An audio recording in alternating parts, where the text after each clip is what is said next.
Assalamualaikum warahmatullahi wabarakatuh. Kami dari kelompok 2 ingin mempresentasikan makalah yang berjudul Ruang Lingkup Pembelajaran PKN di SD atau MI.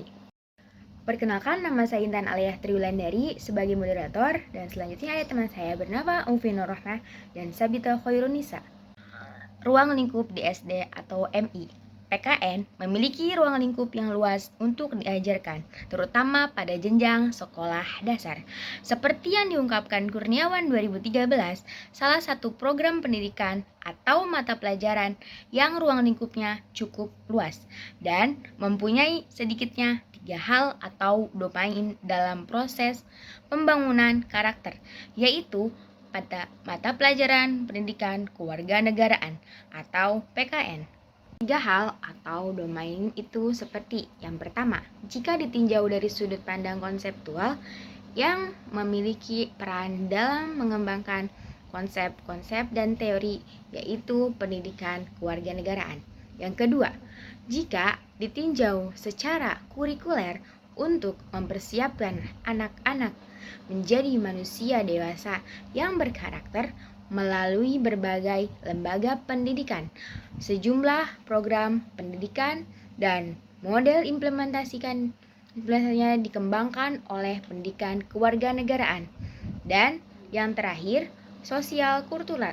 Agar menjadi warga negara yang baik, proses pembelajaran kepada masyarakat dilaksanakan oleh pendidikan kewarganegaraan.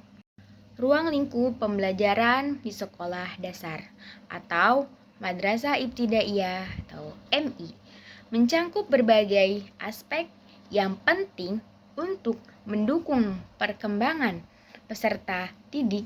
Berikut adalah penjelasan mengenai pengertian dan ruang lingkup pembelajaran di SD atau MI.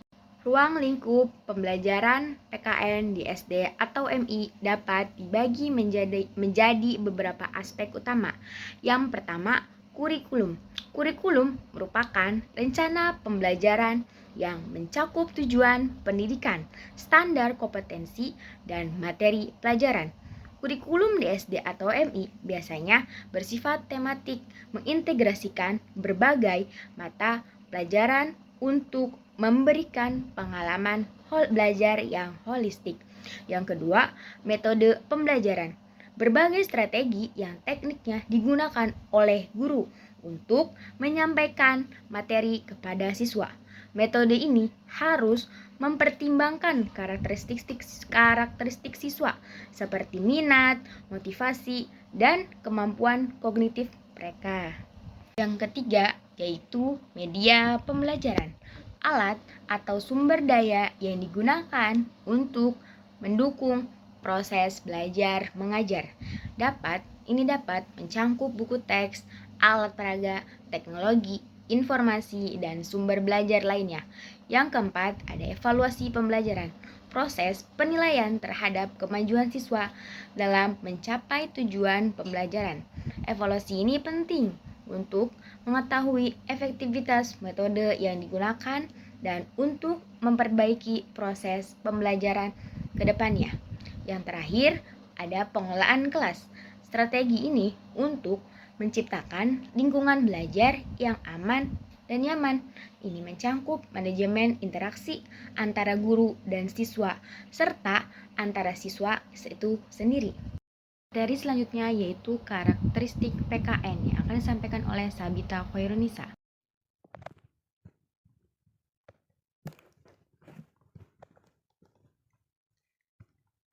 Baik, karakteristik pendidikan kewarganegaraan. Nah, karakteristik PKN ini dapat dilihat dari objek, lingkup materinya, strategi pembelajaran, sampai pada sasaran akhir dari pendidikan ini.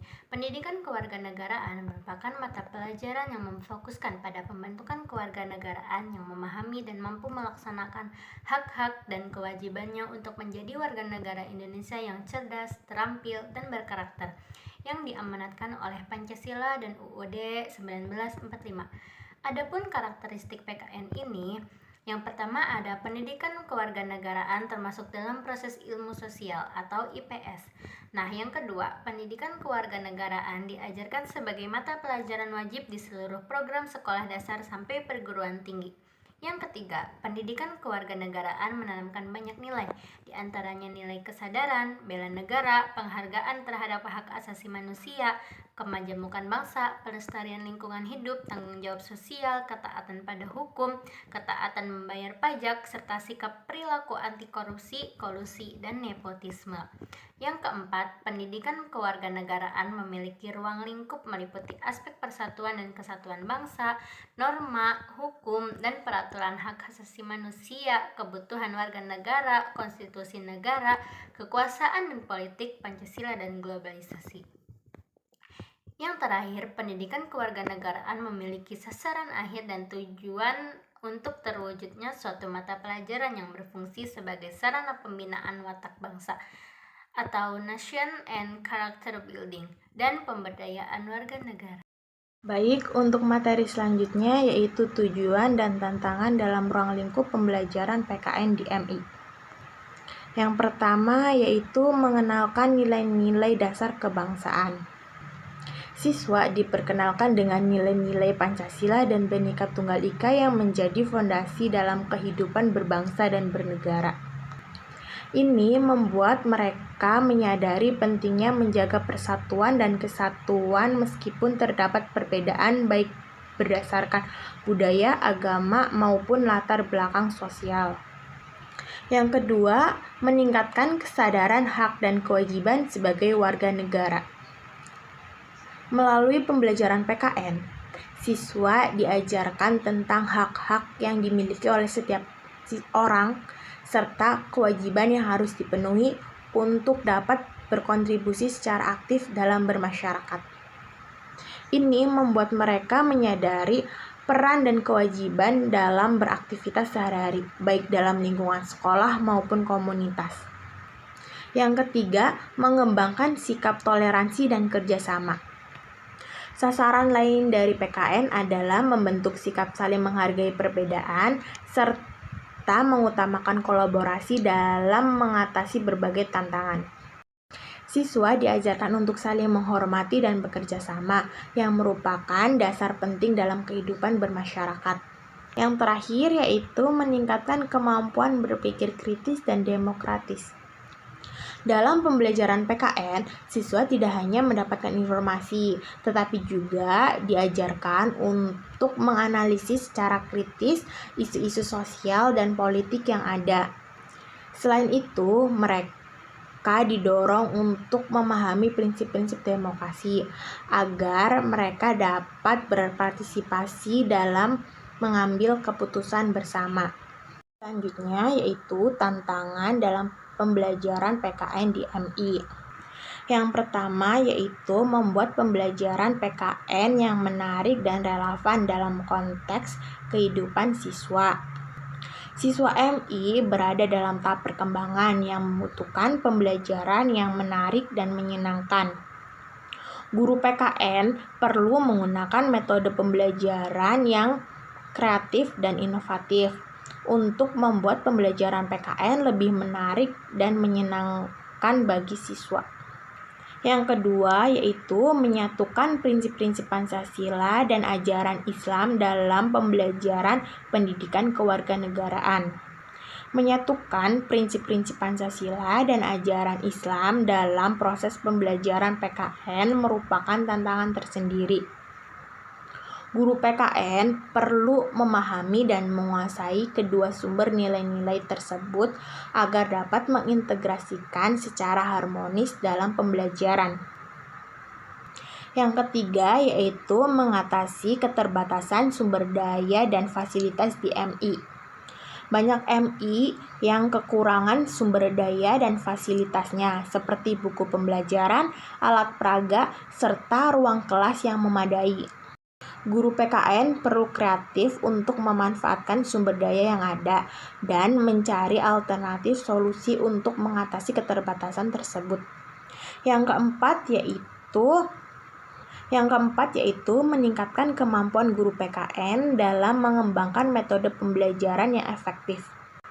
Guru PKN perlu mengikuti pelatihan serta meningkatkan keprofesiannya agar dapat meningkatkan kompetensinya dalam pembelajaran PKN.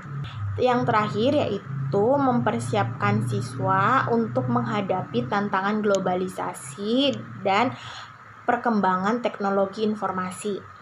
Guru PKN perlu mempersiapkan siswanya untuk menghadapi tantangan tersebut dengan cara yaitu mengembangkan kemampuannya dan keterampilannya yang relevan. Kesimpulannya yaitu ruang lingkup pembelajaran di SD DMI mencakup beberapa aspek bertujuan untuk mengetahui pengetahuan, keterampilan, serta sikap peserta didik sesuai dengan perkembangan mereka.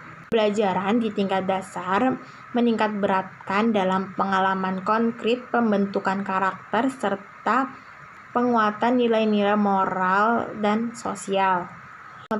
Pembelajaran di tingkat dasar meningkat beratkan pada pengalaman konkret, pembentukan karakter, serta penguatan nilai-nilai moral dan sosial.